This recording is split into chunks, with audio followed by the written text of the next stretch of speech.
मैथिली दुल्हन इसके मनमोहक गीत जरूर सुने। यदि अच्छा लगा तो चैनल सब्सक्राइब जरूर करें।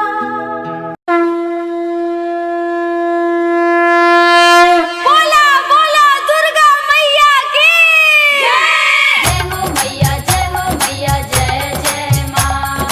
जय हो मैया जय हो मैया जय जय माँ। DJ Amit Tiwari, DJ Amit Tiwari, DJ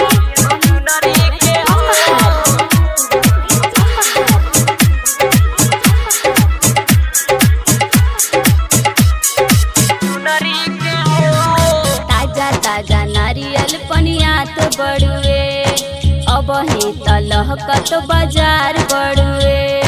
शेरा वाली जोता वाली जय जय माँ। ताजा ताजा नारियल पनियात बड़ुए, अब ही तलहकत बाजार बड़ुए। चलो पूजल जाई चरण मैया सुनरी के हो, चलो पूजल जाई चरण मैया सुनरी के हो।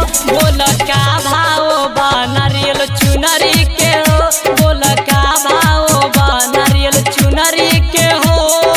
DJ Amit Tiwari, DJ Amit Tiwari, DJ Amit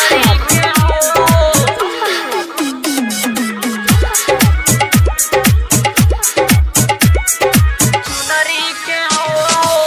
माई राउर भगती के मोल नइखे, राउर सकती में कोनो झोल नइखे।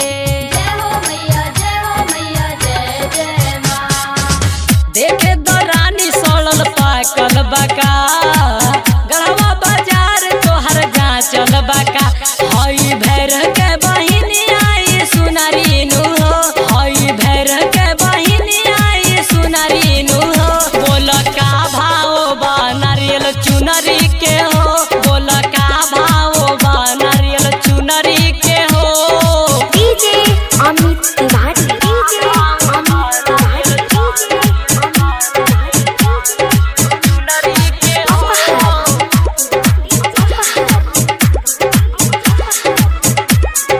चुनरी के हो।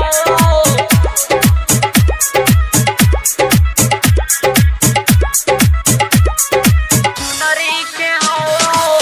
तेजू आकाश डूबे बबलू नजी, जनी भुलवावा हमरो बोल बोल जी। जय हो मैया जय जय माँ। एक बात बोलब नाही घाटा होई, जौन दाम बाटे पाका होई। चलो पूजल जाई